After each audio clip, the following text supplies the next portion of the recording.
പിതാവിൻ്റെയും പുത്രൻ്റെയും പരിശുദ്ധാത്മാവിൻ്റെയും നാമത്തിൽ ആമേൻ. കർത്താവേ, നിന്റെ ഉന്നതമായ നാമത്തിന് സ്തോത്രം ചെയ്യും. കർത്താവേ, നിന്റെ വിശുദ്ധ പൗരോഹിത്യത്തെ മഹത്വപ്പെടുത്തണമേ. കർത്താവേ, സഭയിലുള്ള സാന്നിധ്യം പ്രകടമാക്കണമേ. 40 വർഷം ഞാൻ അർപ്പിച്ച കൃപാന്റെ യുഗതിയാൽ കൃപാസ്ഥാനത്താറെ ജീവനോടെ പ്രത്യക്ഷപ്പെട്ട മാതാവിൻ്റെ മാധ്യസ്ഥത ഇന്ന് അങ്ങയുടെ മക്കളെ പ്രാർത്ഥന കൂടുന്ന എല്ലാ മക്കൾക്കും വേണ്ടി പ്രാർത്ഥിക്കുകയാണ്. നിന്റെ കൂടെ അമ്മ ഉണ്ടാവുമെന്ന് നീ ഓർക്കണം ദൈവപൈതലേ. കർത്താവ്, കിടപ്പായിപ്പോയവർ, ഇങ്ങനെ ഒരു ആരോഗ്യമുണ്ട് പക്ഷെ കിടന്നു പോയവർ, ചിലപ്പോൾ അപകടം ഉണ്ടായി കിടന്നു പോയവർ, കർത്താവെ പ്രഷർ വന്ന് കിടന്നു പോയവർ, കർത്താവിൻ്റെ തിരുമുറുവാർന്ന വലതുകരം ആണിപ്പെടുതാറുന്ന അത്ഭുതകരം ആ കിടന്നുപോയ മക്കളുടെ മേൽ ശരീരത്തിൽ തലയ്ക്കപ്പെടട്ടെ. യേശുക്രിസ്തു ഉന്നതമായ നാമത്തിൽ നീ സൗഖ്യം പ്രാപിക്കട്ടെ എന്ന് കൽപ്പിക്കുന്നു. കർത്താവേ, പടലപ്പിണക്കങ്ങളും തൊഴുത്തിൽ കുത്തുമൂലം കുടുംബത്തിൽ കലഹവും കോലാഹലങ്ങളും സമാധാനം നഷ്ടപ്പെട്ട കുടുംബങ്ങൾ, നീ ഏത് ഭവനത്തിൽ പ്രവേശിക്കുമ്പോഴും ആ ഭവന സമാധാനം ആശംസിക്കണം. സമാധാന ദൂതൻ അവിടെ ഉണ്ടെങ്കിൽ നിൻ്റെ സമാധാനോടെ ഭരിക്കും. കർത്താവേ, അടിയൻ്റെ പ്രാർത്ഥന കൊണ്ടും അമ്മയുടെ പ്രത്യക്ഷീകരണം കൊണ്ടും കർത്താവെ ആ കുടുംബങ്ങൾക്ക് സമാധാനം ഉണ്ടാകണമെന്ന് പ്രാർത്ഥിക്കുന്നു. പഠിക്കാൻ പോകുന്ന കുഞ്ഞുങ്ങൾ, പഠിക്കുന്നതിന് വേണ്ടി ഒരുങ്ങുന്ന കുഞ്ഞുങ്ങൾ, ഉപരിവിദ്യാഭ്യാസം വേണ്ടി ഒരുങ്ങുന്ന കുഞ്ഞുങ്ങൾ, പരീക്ഷയുടെ റിസൾട്ട് പ്രതീക്ഷിക്കുന്ന കുഞ്ഞുങ്ങൾ, കർത്താവെ എന്തെല്ലാം കാര്യങ്ങൾക്ക് വേണ്ടി മക്കൾ വേദനിച്ചുകൊണ്ട് ആശങ്കപ്പെട്ടുകൊണ്ട് കണ്ണുനീരോടെ വിഷമിക്കുന്നുണ്ടോ ആ മേഖലയിലെല്ലാം പരിശുദ്ധാത്മ പ്രവർത്തിച്ചുകൊണ്ട് പെന്തക്കോസ്താ ദിവസത്തിന് മുമ്പ് ദൈവവേദനേ നിൻ്റെ വിഷയത്തിൽ ദൈവം തീരുമാനമെടുക്കാൻ പോകുന്നു. കർത്താവിൻ്റെ മുമ്പിൽ നീ ജാഗ്രതയോടെ പെരുമാറുക. കർത്താവെ, അകലം വിട്ടുപോകുന്നവർ, രാജ്യം വിട്ടുപോകുന്നവർ, വീട് വിട്ടുപോകുന്നവർ, ഞങ്ങൾ കണ്ണുമ്പിൽ മറയുന്നവർ കർത്താവിൻ്റെ കൃപയാൽ നിറക്കപ്പെടട്ടെ എന്ന് പ്രാർത്ഥിക്കുന്നു. എൻ്റെ കർത്താവെ, ജോലിയില്ലാത്തതിൻ്റെ പേരിൽ വിസ പുതുക്കാത്തതിൻ്റെ പേരിലും നാട്ടിലേക്ക് വരാൻ പറ്റാത്തതിൻ്റെ പേരിലും തിരിച്ചു പോകാൻ പറ്റാത്തതിൻ്റെ പേരിലൊക്കെ കുടുങ്ങിക്കിടക്കുന്നവർ, എൻ്റെ കർത്താവിൻ്റെതുമായ എന്തെങ്കിലും ബന്ധനങ്ങളെ ഞാൻ അർപ്പിച്ച 40 വർഷത്തെ ബലിയുടെ ശക്തിയാൽ ബന്ധിക്കുന്നു, അഴിച്ചു മാറ്റുന്നു. കർത്താവിൻ്റെ കരുണ നിന്നെ ആവശ്യിക്കുകയും നീ വിടുതൽ പ്രാപിക്കുകയും ചെയ്യട്ടെ. I command you in the name of Jesus Christ, you be healed and delivered. പിതാവും പുത്രനും പരിശുദ്ധാത്മാവിനെ നീക്കും. ആമേൻ. അമ്മേ പരിശുദ്ധ അമ്മേ, അമ്മേ പരിശുദ്ധ ദൈവമാതാവേ, കൃപാസനത്തിലൂടെ ഞങ്ങൾക്കും ഞങ്ങളുടെ ദേശത്തിനും അമ്മ മധ്യസ്ഥം തേടി തന്ന എല്ലാ അനുഗ്രഹങ്ങൾക്കും കൃപകൾക്കും ഞങ്ങളിപ്പോൾ ഹൃദയം നിറഞ്ഞ നന്ദി പറയുന്നു. അമ്മേ പരിശുദ്ധമ്മേ, ദൈവമാതാവേ, 2004 ഡിസംബർ 7 ഉച്ചകഴിഞ്ഞ് 2:30 കൃപാസനത്തിൽ സംഭവിച്ച അമ്മയുടെ പ്രത്യക്ഷപ്പെടലിനെക്കുറിച്ച് തിരുസഭയ്ക്ക് സമർപ്പിച്ചിരിക്കുന്ന പഠനരേഖകളുടെ മേൽ സഭാത്മകമായ പഠനം ആരംഭിക്കുവാൻ ഞങ്ങൾ പ്രാർത്ഥിക്കുന്നു.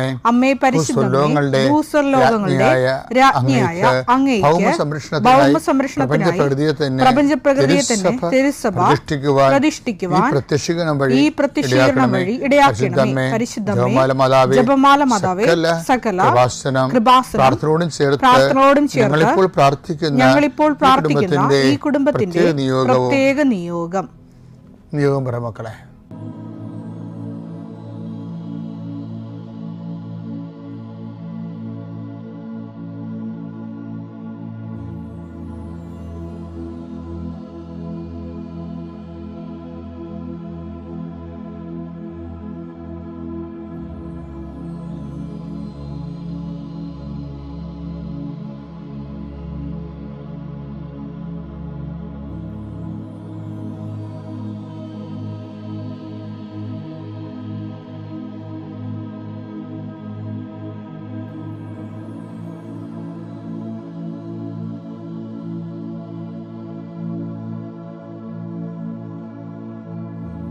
അമ്മയുടെ പ്രത്യക്ഷീകരണത്തിന്റെ ഈ അനുഗ്രഹവേളയിൽ ഞങ്ങൾക്ക് സാധിച്ചു തരുവാൻ കനിയണമേ. ആമേൻ. എൻ്റെ പ്രിയപ്പെട്ടവരെ, നമ്മൾ ഇന്നലെ ഉപ്പിനെ കുറിച്ചാണ് കണ്ടതല്ലേ.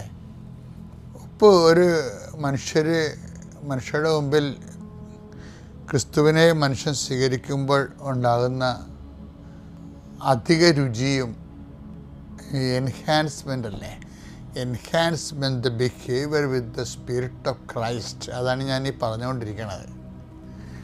കർത്താവിൻ്റെ ചൈതന്യത്തിൽ ജീവിതത്തിൽ, കർത്താവിൻ്റെ കൃപയിൽ ജീവിതത്തെ പുതിയ ചൈതന്യത്തിലേക്ക് ബൈബിൾ ഉപയോഗിക്കുന്ന. അപ്പം നമ്മൾ പെന്തക്കോസ്ത തിരുനാളിലേക്ക് പോകുമ്പോൾ ഈ പുതിയ ചൈതന്യത്തെക്കുറിച്ച് എസെക്കിയേൽ 11:19 നോക്കാം. അവർക്ക് ഞാൻ ഒരു പുതിയ ഹൃദയം നൽകും. Enhancement with the spirit of Jesus ആണ്. അവർക്ക് ഞാൻ പുതിയ ഹൃദയം നൽകും. ഒരു പുതിയ ചൈതന്യം, ഒരു പുതിയ ചൈതന്യം അവരിൽ ഞാൻ നിക്ഷേപിക്കും. അവരുടെ ശരീരത്തിൽ നിന്ന് ശിലാഹൃദയം എടുത്തു മാറ്റി ഒരു മാംസള ഹൃദയം ഞാൻ കൊടുക്കും. അങ്ങനെ അവർ എൻ്റെ കൽപ്പനകൾ അനുസരിച്ച് ജീവിക്കുകയും, ഉടമ്പടിയാണത്, അവരെന്റെ കൽപ്പന അനുസരിച്ച് ജീവിക്കുകയും എൻ്റെ നിയമങ്ങൾ ശ്രദ്ധയോടെ പാലിക്കുകയും ചെയ്യും. അവർ എൻ്റെ ജനവും ഞാൻ അവരുടെ ദൈവവും ആയിരിക്കും. ഇതാണ് ഉടമ്പടിയുടെ ലക്ഷ്യം എന്ന് പറയുന്നത്. നമ്മൾ ദൈവത്തിൻ്റെ ജനമായി മാറും. പക്ഷെ ഇതെന്താ വെച്ചാൽ ഒരു ഡേ ടു ഡേ പ്രോസസ്സാണിത്. അനുദിന ജീവിതത്തിൽ ഇതിങ്ങനെ എല്ലാ ദിവസവും നമ്മുടെ ബിഹേവിയർ എൻഹാൻസ് ചെയ്യണം. നമ്മൾ രാവിലെയൊക്കെ ഇരുന്ന് ഞങ്ങൾക്കൊക്കെ സമയം കിട്ടും പ്രാർത്ഥിക്കാൻ. നിങ്ങൾക്ക് കിട്ടുന്നുണ്ടെന്ന് അറിയത്തില്ല, നിങ്ങൾ ലോകം ഉറക്കക്കാരല്ലേ. ഞാൻ 4 മണിക്ക് എഴുന്നിട്ട് കർത്താവിൻ്റെ അടുത്ത് 1.5 മണിക്കൂർ ഇരിക്കും. അപ്പോൾ നിങ്ങൾക്ക് അത്രയും പറ്റുമെന്ന് എനിക്കറിയത്തില്ല. എന്നാലും കുറച്ച് സമയത്തേക്കെങ്കിലും നമ്മൾ ഈ പ്രാർത്ഥിക്കണമല്ല, നമ്മളൊന്ന് ധ്യാനിക്കണം നല്ലതാണ്. എന്ത് ധ്യാനിക്കണതാ? അതായത് കർത്താവിൽ നമ്മൾ വളരുന്നുണ്ടോ എന്ന് നമ്മൾ ധ്യാനിക്കണം. കർത്താവിൻ്റെ കൽപ്പന നമ്മളിൽ നിലനിൽക്കുന്നുണ്ടോ? കർത്താവിനൊരു ഭയങ്കര നിർബന്ധമാണ് നിലനിൽപ്പിനെക്കുറിച്ച് എപ്പോഴും കർത്താവ് ഇങ്ങനെ ഭയങ്കര ആശങ്കപ്പെടുന്ന പോലെ തോന്നും. എൻ്റെ വചനം നിങ്ങൾ നിലനിൽക്കണം, നിങ്ങൾ എൻ്റെ സ്നേഹത്തിൽ നിലനിൽക്കുവേൻ. യോഹന്നാൻ 15:9 പിതാവ് എന്നെ സ്നേഹിച്ചതുപോലെ ഞാനും നിങ്ങളെ സ്നേഹിച്ചു. നിങ്ങൾ എൻ്റെ സ്നേഹത്തിൽ നിലനിൽക്കുവിൻ. ഞാൻ എൻ്റെ പിതാവിൻ്റെ കൽപ്പനകൾ പാലിച്ച് അവിടുത്തെ സ്നേഹത്തിൽ നിലനിൽക്കുന്നത് പോലെ നിങ്ങൾ എൻ്റെ കൽപ്പനകൾ പാലിച്ചാൽ എൻ്റെ സ്നേഹത്തിൽ നിലനിൽക്കും. ഇനി എൻ്റെ വചനം നിങ്ങൾ നിലനിൽക്കുകയും, അങ്ങനെയുണ്ട്. യോഹന്നാൻ 15:7 നിങ്ങൾ എന്നിൽ വസിക്കുകയും എൻ്റെ വാക്കുകൾ നിങ്ങളിൽ നിലനിൽക്കുകയും ചെയ്യുന്നെങ്കിൽ ഇഷ്ടമുള്ളത് ചോദിച്ചു കൊള്ളുക, നിങ്ങൾക്ക് ലഭിക്കും. അതായത് കർത്താവിൻ്റെ ഒരു മൈൻഡ് സെറ്റ് ഭയങ്കര രസമാണ്. അതായത് നമ്മൾ കർത്താവിനോട് സ്വാതന്ത്ര്യം കാണിച്ച് ഇഷ്ടമുള്ള ചോദിക്കാനാണ് പറയണത്. അതിൻ്റെ ഉള്ളിൽ ഈശോ ഉദ്ദേശിക്കുന്ന സംഭവമേ കർത്താവിൻ്റെ വചനം നമ്മളിൽ നിലനിൽക്കണം. നിങ്ങൾ എൻ്റെ സ്നേഹത്തിൽ നിലനിൽക്കണം. ഇപ്പോൾ ഈശോയുടെ ഒരു പ്രശ്നം എന്ന് പറയുന്നത്, ഇപ്പം നമ്മൾ ഇപ്പോൾ ഉടമ്പടിയൊക്കെ എടുത്തിട്ട് ചില ആൾക്കാർ അവിടെ മകന് ജോലി കിട്ടി കഴിയുമ്പോൾ അവർ കട്ടയും പടവും മടക്കും. അപ്പോൾ ഈശോയ്ക്ക് എന്നെ സങ്കടമാണെന്നറിയാമോ എന്നും പറഞ്ഞ് നിങ്ങൾ വിചാരിക്കരുത് അച്ഛൻ നിങ്ങളെ കൃപാസനത്തിൽ ജീവിതകാലം മുഴുവൻ കെട്ടിയിടാൻ വേണ്ടിയാണെന്ന്. അതില്ല, നിങ്ങൾ കൃപാസനത്തിൽ വരുന്ന ആലപ്പുറത്തിനെ വരണമെന്ന് നിർബന്ധം ഞാൻ പറയത്തില്ല. പക്ഷെ നിങ്ങൾ ഉടമ്പടി ജീവിക്കണം. ഉടമ്പടി ജീവിക്കുക എന്ന് വെച്ചാൽ ദൈവത്തിൻ്റെ കൂടെ ജീവിക്കുക എന്നുള്ളതാണ്. ഇതിനൊക്കെ വലിയൊരു ആത്മീയ പദ്ധതി ഇന്ന് വരെ സഭയിലില്ല. കാര്യം ബൈബിൾ മൊത്തം ഉടമ്പടി പുസ്തകം എന്നല്ലേ ബൈബിളിനെ വിളിക്കണത്. അപ്പോൾ എപ്പോഴും നമ്മൾ ശ്രദ്ധിക്കേണ്ടത് വെച്ചാൽ ബിഹേവിയർ ചേഞ്ച്. ഇപ്പോൾ കർത്താവിൻ്റെ വചനത്തിൽ നമ്മൾ നിലനിൽക്കുമ്പോൾ നമ്മളിൽ ബിഹേവിയർ ചേഞ്ച് ഉണ്ടാകണം. കർത്താവിൻ്റെ സ്നേഹത്തിൽ നിലനിൽക്കുമ്പോൾ നമ്മളിൽ പെരുമാറ്റത്തിൻ്റെ അകത്ത് ഗുണനിലവാരമായ ഒരു മാറ്റം ഉണ്ടാകണം. ശരിയൊക്കെ പറയുവേ, എനിക്ക് പണ്ട് ഈ ധർമ്മക്കാരെ കാണുമ്പോൾ അറപ്പായിരുന്നു. ഞാനിങ്ങനെ ആൾക്കാരുടെ ഉടുപ്പൊന്നും എടുക്കത്തില്ല. ഇപ്പം ചില കുട്ടികളാകുമ്പോൾ കണ്ടിട്ടില്ലേ, ഇപ്പം ഞങ്ങളൊക്കെ കുഞ്ഞുനാളൊക്കെ പഠിക്കുന്ന സമയത്ത് ചില പിള്ളേർ വീട്ടിൽ നിന്ന് അവർ പറഞ്ഞു വിട്ടിട്ടുണ്ടായിരിക്കും, വേറെ ആരും മുട്ടത്തില്ല. അവരിങ്ങനെ മാറ്റി തള്ളി മാറ്റിയിട്ട് അവർ മാറി നിന്നിട്ട് നടുക്ക് സ്ഥലം ഇടിയിക്കും. ചില അമ്മമാർ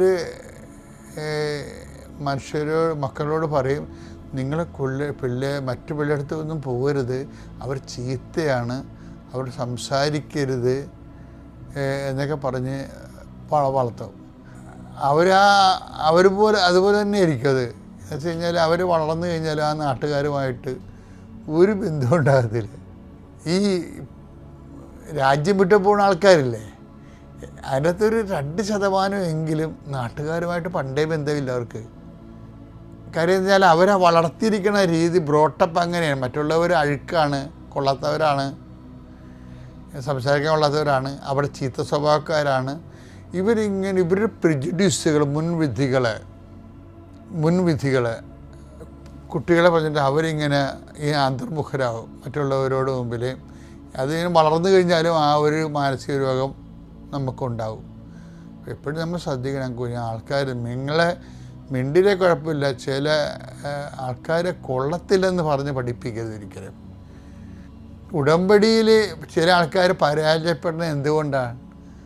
മറ്റുള്ളവർ കൊള്ളത്തില്ല, അവരോട് സംസാരിക്കാൻ കൊള്ളത്തില്ല, അവർ മോശമാണ് ആൾക്കാരെന്ന് കുഞ്ഞുനാളിലെ മുതൽ പറപ്പിച്ച കാരണം ഇവർക്കൊരു പത്രം വരെ കൊടുക്കാൻ പാടാണ്. അവരെ സഹായിക്കാൻ ഇവർക്ക് പറ്റത്തില്ല. കാര്യം എന്താണ്? ഇവരെ പുറകിൽ നിന്ന് അവരെ പിടിച്ച് വലിക്കും. ആരെയാണ്? ഈ ചത്തുപോയ അമ്മയുടെ ആത്മാവാണ് പിടിച്ചു വലിക്കണത്. കാര്യം അമ്മ ഇങ്ങനെ പറഞ്ഞു കൊടുത്തിരിക്കുകയാണ്, മറ്റുള്ളവർ കൊള്ളത്തില്ല എന്ന്, അയൽവാസി കൊള്ളത്തില്ല, തെക്കോട്ട് ഇപ്പോൾ ചില മരുമക്കൾ കെട്ടി വീട്ടിൽ വരുമ്പോൾ എന്തുകൊണ്ട് മരുമക്കളോട് ഭയങ്കര വഴക്കുണ്ടാകണം? എന്തുകൊണ്ടാണ്? ഈ നടന്ന് എല്ലാവരെയും വെറുപ്പിച്ച് കാണും. അവർക്കങ്ങനെ വെറുക്കാൻ പറ്റിയ ആൾക്കാരൊന്നുമല്ല. ഇപ്പോൾ ഞാനൊരു ഇടവക വികാരിയായിട്ട് ചെല്ലുമ്പോൾ കുറേ അണ്ണന്മാരിങ്ങനെ 2 ദിവസം നമ്മുടെ മേട കയറി ഇറങ്ങും. എന്താ പറയുന്നത്? അച്ഛാ ഞങ്ങളൊക്കെ ഇടയ്ക്കൊക്കെ വന്ന് സഹായിക്കാവേ, അച്ഛൻ എന്തുകൊണ്ട് ഞങ്ങളോട് പറയണം കേട്ടോ, അപ്പോൾ നമ്മൾക്ക് നല്ല തകപ്പെട്ട മനുഷ്യരാണല്ലോ എന്ന്. പിന്നെ ചില ആൾക്കാരൊക്കെ സൂക്ഷിക്കണം കേട്ടോ, അബദ്ധത്തിന് വേണ്ടി ഒരു കാര്യമില്ല. എന്നിട്ട് ഇവർക്ക് വെറുപ്പുള്ളവരുടെയൊക്കെ നമ്മളോടിങ്ങനെ പറഞ്ഞു തരും. നിർഭാഗ്യവശാൽ ചില അച്ഛന്മാരെങ്കിലും ഇവന്മാരുടെ മധുരക്കെണിയിൽ വീണു പോകും. ഇതൊരു ഹണി ട്രാപ്പാണേ. അച്ഛന്മാർ സ്ഥലം മാറി ചെല്ലുമ്പോൾ ആദ്യത്തെ ഈ ഹണി ട്രാപ്പുകാർ ആദ്യത്തെ 5 ദിവസങ്ങളിൽ ഇവർ വന്നുകൊണ്ടിരിക്കും. കാര്യത്തിൽ ഇവർ കോമ്പറ്റീഷനിൽ പരാജയപ്പെട്ടരും ഇവർ പുറന്തള്ളപ്പെടാതിരിക്കാൻ വേണ്ടി ഇവരൊരു സിറ്റുവേഷൻ ഉണ്ടാക്കുക. ഇത് തന്നെയാണ് കെട്ടിച്ചെല്ലണ മരുമക്കൊക്കെ ഉണ്ടാകണത്. അമ്മ പറയും അവിടെ പോകരുത്, ഇവിടെ പോകരുത്, അവൾ കൊള്ളത്തില്ല, അവൾ അഴുക്കാണ്, അവൾ വേറെ ഇടത്തിൻ്റെ കൂടെ ജീവിക്കണത്. ആരും അറിഞ്ഞ് കാണത്തില്ലേ? പക്ഷേ ചില മരുമക്കൾ സ്മാർട്ടാണ്. അവർ പറയും അത് നിങ്ങളോട് അങ്ങനെയൊക്കെ പെരുമാറാമായിരിക്കും, എനിക്ക് അങ്ങനെയൊന്നും പറ്റത്തില്ല, മനുഷ്യരോട് സംസാരിക്കാതിരിക്കാനൊന്നും പറ്റത്തില്ല. അപ്പം നിങ്ങൾ ആൾക്കാരെ ഇടപെട്ട് കഴിയുമ്പോൾ നിങ്ങൾക്ക് മനസ്സിലാവും എന്തൊരു തങ്കപ്പെട്ട മനുഷ്യരാണെന്ന്. മനുഷ്യൻ ബേസിക്കായിട്ട് നല്ല ആൾക്കാരാണേ. നമ്മൾ പെരുമാറുന്ന പോലെ ഇരിക്കും അവർക്ക് നമുക്ക് റെസ്പോൺസ് കിട്ടുന്നത്. ഞാനിപ്പോൾ ഈ രോഗമൊക്കെ വന്നതിന് ശേഷം ഞാനിപ്പോൾ എനിക്ക് ടൈറ്റായി വെച്ചാൽ കിഡ്നിയുടെ രോഗമൊക്കെ വന്നതിന് ശേഷം ഞാൻ ഇത്തിരി ടൈറ്റായി. ഇപ്പോഴാണ് ഞാൻ കുറച്ച് ഡിസിപ്ലിൻ എടുക്കുന്നത്. പണ്ട് ഞാൻ രാവിലെ മുതൽ രാത്രി 9 മണി വരെ ആൾക്കാർ നിന്ന് കാണുമായിരുന്നു. അതിൻ്റെ ഒരു കൃപയാണ് എനിക്കിപ്പോഴും കർത്താവ് തന്നിരിക്കണത്. ഇപ്പം നമുക്ക് സെലക്റ്റീവ് ആയിപ്പോയില്ലേ. സെലക്റ്റീവ് എന്നല്ല, ഇപ്പം എന്താ നമ്മൾ ചെയ്യണത്? ഏറ്റവും ഇന്നാണ് ഉടമ്പെടുക്കണമെങ്കിൽ ഇന്നച്ഛൻ കാണും ആൾക്കാരാണ്. പക്ഷേ മോസ്റ്റ് സീരിയസ് വിഷയമായിരിക്കണം, ഒക്കെ ഉണ്ടായിരിക്കണം. അത് ന്യായമായ ഒരു കാര്യമാണ്. അപ്പം ആരും കാണാതിരിക്കത്തില്ല ഒരിക്കലും. ഞാൻ പറഞ്ഞു ഇങ്ങനെയാണ് ആരെക്കൊണ്ടും മുൻവിധിയെടുത്ത് റിസർവ്ഡ് ആകരുത്. മുൻവിധിയോടുകൂടി ജനമെല്ലാം ബേസിക്കായിട്ട് നല്ലവരാണ്. എല്ലാവരും നമ്മൾ പെരുമാറുന്ന പോലെ ഇരിക്കും. അപ്പം അതുകൊണ്ട് നിങ്ങളിൽ ഉപ്പുണ്ടായിരിക്കട്ടെ എന്ന് ഈശോ പറഞ്ഞില്ലേ. ഉടമ്പടി എന്ന് പറഞ്ഞാൽ എൻഹാൻസ്മെൻറ്റ് ബിഹേവിയറാണ്.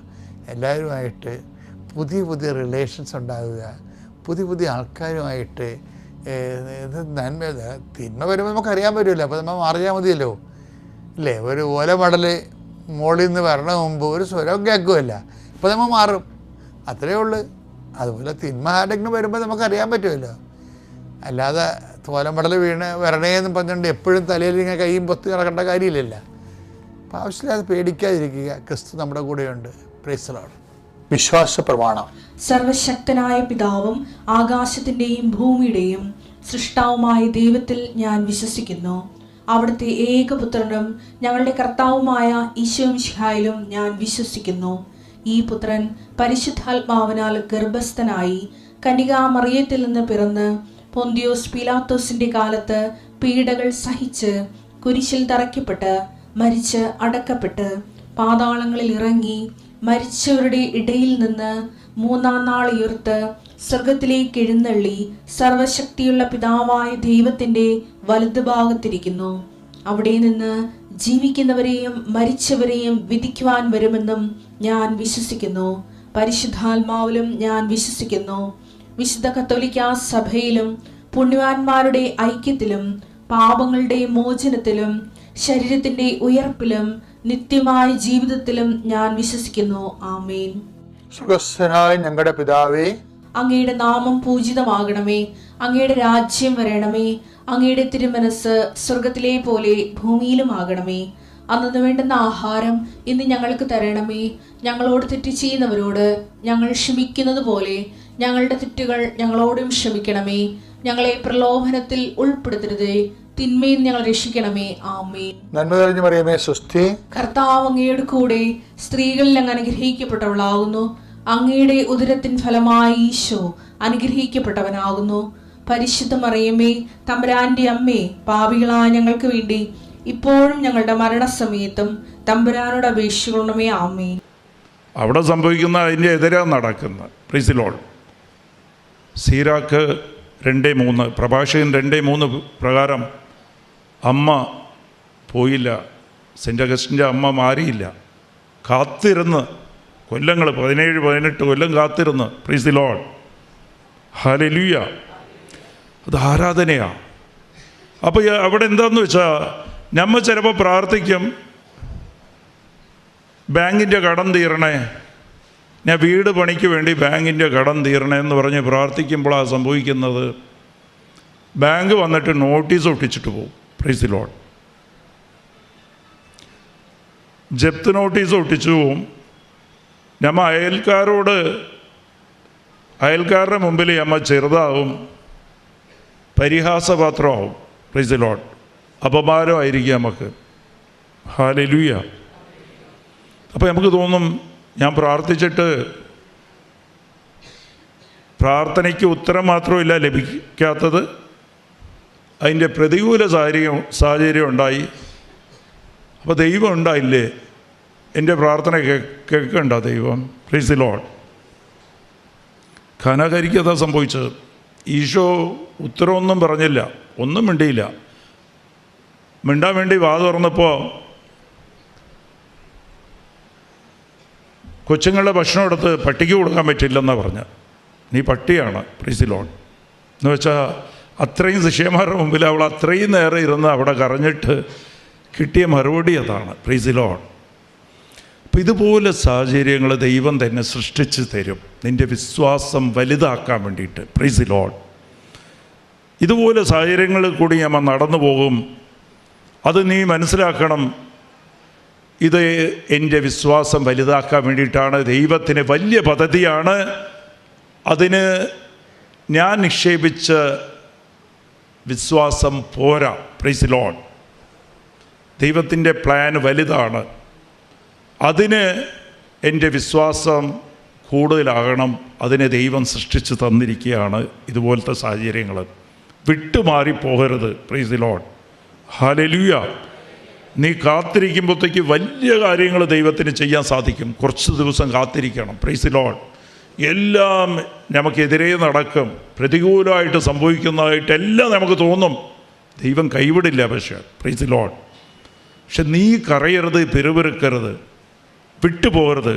ചെയ്യേണ്ടത് എന്താ? ദൈവം ആഗ്രഹിക്കുന്നത് വിശ്വാസം വലുതാക്കണമെങ്കിൽ അപ്പോൾ കാരാക്കാരി ചെയ്തതെന്താ? അവൾ എളിമപ്പെട്ട്, പ്രൈസ് ദി ലോർഡ്, എളിമയോടെ അത് അംഗീകരിച്ച്, എൻ്റെ ദൈവമല്ലേ തന്നത്. Price the Lord. ഞാൻ പട്ടിയാണെങ്കിൽ പട്ടിയാണ്. മേശപ്പുറത്തിരുന്ന് വീണത് അത് നായ്ക്കുള്ളതല്ലേ? Praise Lord. അപ്പോൾ ദൈവം ഏത് സാഹചര്യം ഒരുക്കി തന്നാലും, നിനക്ക് പ്രതികൂല സാഹചര്യം ഒരുക്കി തന്നാലും ദൈവം അത് 2 കൈ നീട്ടി വാങ്ങിക്കുക, നന്ദിയോടെ ദൈവത്തോട് പറഞ്ഞ് വാങ്ങിക്കുക. Praise Lord. മുട്ടിപ്പേ നിൽക്കുക. അപ്പോൾ ദൈവം അവളോട് പറഞ്ഞ്, മകളെ, നിൻ്റെ വിശ്വാസം വലുത്. Praise Lord. അതുവരെ ദൈവം കാത്തിരിക്കും. നിൻ്റെ വിശ്വാസം വലുതാകാവുന്ന വരെ ദൈവം കാത്തിരിക്കും. അപ്പോൾ നിന്നോട് പറയും, മകളെ, നിൻ്റെ വിശ്വാസം വലുത്, നിൻ്റെ മകൾക്ക് സൗഖ്യം കൊടുത്തിരിക്കുക. Praise Lord. സൗഖ്യം മാത്രമല്ല, അവൾ തിരഞ്ഞെടുക്കപ്പെട്ടവളായി. ഇന്നും ധ്യാനിക്കുമ്പോൾ അവളെ ഓർക്കാത്തവരാരുമില്ല. Praise Lord. അപ്പോൾ ദൈവം ഉയർത്തും, അതുപോലെ ഉയർത്തും. ദൈവത്തിന് പദ്ധതിയുണ്ട്. Praise Lord. കാനാകാരിയെ കണ്ട് മാത്രമാണ് ഈശോ പറഞ്ഞിട്ടുള്ളത്, മകളെ, നിൻ്റെ വിശ്വാസം വലുത്. Praise Lord.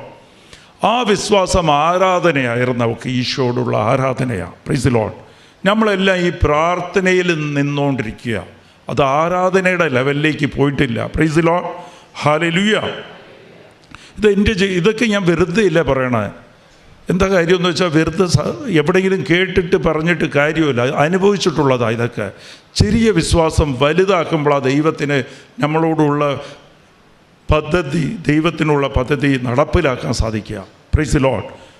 ഞാൻ ജ്ഞാനസ്നാനമൊക്കെ എടുക്കുന്നതിന് മുമ്പ് ഇത്രയും പ്രാർത്ഥനയിലൊന്നും വളർന്നിട്ടൊന്നുമില്ല. ജോസഫ് അച്ഛനെ പരിചയപ്പെട്ട കാലമാണ്, 2003 പരിചയപ്പെട്ടത്. Praise Lord. അപ്പോൾ ആദ്യ കാലങ്ങളിലാണ് ഞാൻ നല്ല ബിസിനസ് ചെയ്യാണ്. ഞാനുണ്ട്, എൻ്റെ കൂട്ടുകാരനുണ്ട്. Price Lord. ഞാൻ കൂട്ടുകാരൻ്റെ പേരിപ്പോൾ പറയണില്ല. അപ്പോൾ ഞങ്ങൾ ഈ ട്രേഡിങ് ബിസിനസ്സാണ്. ഈ ഉഴുന്നൊക്കെ ഓൺലൈനിൽ വാങ്ങിച്ച് വിൽക്കുന്ന കച്ചവടമാണ്. Praise Lord. അപ്പോൾ അവനെ ഞാനിങ്ങനെ മാതാവിൻ്റെ പള്ളിയിലൊക്കെ കൊണ്ടുപോകും. ഒരു പ്രാവശ്യം കൃപാസനത്തിലൊക്കെ കൊണ്ടുവന്ന് ഞാൻ പോകുമ്പോൾ എൻ്റെ കൂടെ തന്നെ വരും. Praise Lord. ബൈക്കാണ്. അപ്പോൾ ഞാൻ ഇവിടെ അച്ഛൻ്റെ അടുത്ത് മെസ്സേജ് എടുക്കണമൊക്കെ അവൻ കണ്ടിട്ടുണ്ട്. അപ്പോൾ എന്നോട് ഒരു ദിവസം പറഞ്ഞ്, നമുക്ക് ഉഴുന്ന് വിൽക്കുന്ന ഓൺലൈനിലാണ്. Praise Lord. ഉഴുന്നിൻ്റെ വില കൂടുക, എല്ലാവരും വാങ്ങിച്ചുകൊണ്ടിരിക്കേണ്ട, ചിലവർ വിൽക്കേണ്ട. വില കൂടുമെങ്കിൽ നമുക്ക് വാങ്ങിക്കാം, ഓൺലൈനിലിരുന്ന് വാങ്ങിച്ച് വെച്ച് കഴിഞ്ഞാൽ വില കൂടുമ്പോൾ അത് വിൽക്കാം. Praise Lord. ഇപ്പോൾ ഇന്ന് 1,00,000 രൂപയ്ക്ക് വാങ്ങിച്ചാൽ അത് 1,10,000 ആകുമ്പോൾ വിൽക്കുമ്പോൾ 10,000 രൂപ ലാഭം കിട്ടും. Praise Lord. അപ്പോൾ ഞാൻ എന്ത് ചെയ്ത്, അവിടെ നിന്ന് അച്ഛനെ ഫോൺ ചെയ്ത്, അച്ഛോ, അവനിക്ക് മാതാവിൻ്റെ അടുത്ത് ഞാൻ പള്ളിയിലേക്ക് കൊണ്ടുപോയിട്ടുണ്ട്, ഒരു പ്രാവശ്യം കൃപാസനത്ത് കൊണ്ടുവന്നിട്ടുണ്ട്. അവനിങ്ങനെ ഒരു ചോദ്യം ചോദിക്കണം, ഈ ഉഴുന്ന് വിൽക്കണ, വില കൂടുക കുറയുക? Praise Lord. അപ്പം അച്ഛൻ പറഞ്ഞ്, കച്ചവടമൊക്കെ നമുക്ക് മെസ്സേജ് എടുക്കാൻ പറ്റുമോ? ഞാൻ പറഞ്ഞില്ല, ഇങ്ങനെ മെസ്സേജ് എടുത്താൽ അവനിക്ക് നടന്നു കിട്ടിയ അവൻ്റെ കുടുംബം രക്ഷപ്പെടും, അവനിക്ക് വിശ്വാസം കിട്ടുമല്ലോ. Praise Lord. എന്താ അച്ഛൻ പറഞ്ഞ് വിശ്വാസപ്രമാണം ചൊല്ലുന്നത്? ഞാൻ വിശ്വാസപ്രമാണം ചൊല്ലി. അച്ഛൻ പറഞ്ഞ്, ഉഴുന്നിൻ്റെ വില കൂടും കേട്ടാ, വാങ്ങിക്കാൻ പറഞ്ഞോ എന്ന് പറഞ്ഞു. Praise Lord. ഞാൻ അവനോട് അപ്പം തന്നെ വിളിച്ച് പറഞ്ഞ്, എടാ, അച്ഛൻ മെസ്സേജ് തന്ന് നീ ഉഴുന്ന് വാങ്ങിച്ചോ? Praise Lord. അവൻ 7 ലോഡ് ഉഴുന്ന് വാങ്ങിച്ച്. Praise Lord. അന്ന് തന്നെ ഓൺലൈനിൽ 7 ലോഡ് ഉഴുന്ന് വാങ്ങിച്ച്. Praise Lord. എന്നിട്ട് ഞങ്ങൾ മറ്റേ വാങ്ങിക്കുന്ന എക്സ്ചേഞ്ച് ഉണ്ട്, പർച്ചേസ്, ഞാൻ അവിടെ പോകാറുണ്ട്. ഞാൻ വാങ്ങിച്ചിട്ടൊന്നുമില്ല. Praise Lord. ഇവൻ ഉഴുന്ന് വാങ്ങിച്ച അടുത്ത ദിവസം ആയപ്പോഴത്തേക്കും വില കുറഞ്ഞ് 1 രൂപ അങ്ങോട്ട് കുറഞ്ഞു. Praise Lord. അപ്പോൾ ഇവൻ പതുക്കെ അടുത്ത് വന്ന് എൻ്റെ അടുത്ത് വന്നിട്ട് പറഞ്ഞ്, നീ വാങ്ങിക്കാൻ പറഞ്ഞ് അച്ഛന് മെസ്സേജ് കിട്ടിയെന്ന് പറഞ്ഞ്, പക്ഷെ കൂടുന്നതിന് പകരം വില കുറയല്ല ചെയ്തത്. Praise Lord. അപ്പോൾ കുറഞ്ഞു കഴിഞ്ഞപ്പോഴത്തേക്കും ഞാൻ പറഞ്ഞ്, 1 രൂപയിലേ കുറഞ്ഞിട്ടുള്ളൂ. 1 രൂപ കുറഞ്ഞാൽ 70,000 രൂപ പോയി അവനിക്ക്. നീ ഒരു ദിവസം കൂടി ഒന്ന് വെയിറ്റ് ചെയ്യ്, കൂടും. അച്ഛൻ മെസ്സേജ് തന്നതല്ലേ, നമുക്ക് ദൈവം തന്ന മെസ്സേജാണ്, അച്ഛൻ ദൈവത്തോട് ചോദിച്ചതല്ലേ. അടുത്ത ദിവസം ആയപ്പോൾ 500 രൂപ കൂടി കുറഞ്ഞ്. Praise Lord. അപ്പോൾ 1,40,000 1,40,000 രൂപ കുറഞ്ഞു. അപ്പോൾ ഞാൻ എന്ത് ചെയ്ത്, ആദ്യത്തെ ദിവസം തന്നെ ഇവനിങ്ങനെ 4 പേരുടെ മുമ്പ് വെച്ചാൽ ചോദിച്ചത്. അപ്പോൾ അത് 2ാമത്തെ ദിവസം കുറഞ്ഞപ്പോഴത്തേക്ക് ഞാൻ എന്ത് ചെയ്ത്, ഇവിടെ ഉറപ്പായിട്ട് മാർക്കറ്റ് കൂടും. എനിക്ക് വാങ്ങിക്കാൻ ആഗ്രഹമൊന്നുമില്ല, നീ 7 വാങ്ങിച്ചാൽ ഞാൻ 30 ലോഡ് എടുക്കാമെന്ന് പറഞ്ഞ് ഞാൻ 30 ലോഡ് എടുത്ത് പ്രൈസ് ലോഡ് പർച്ചേസ് ചെയ്ത് വാങ്ങിച്ചു. എന്താന്ന് നമ്മളെ ദൈവം ചെറുതാകുകയില്ലേ, പ്രൈസ് ലോഡ് എന്ന് പറഞ്ഞിട്ട് ഞാൻ 30 വാങ്ങിച്ചു. 30 വാങ്ങിച്ചു കഴിഞ്ഞപ്പോൾ അടുത്ത ദിവസം 1 കോടി കുറഞ്ഞു. അപ്പോൾ 2,10,000 രൂപ എനിക്ക് നഷ്ടം, എനിക്ക് 3 ലക്ഷം രൂപ നഷ്ടം. Praise load.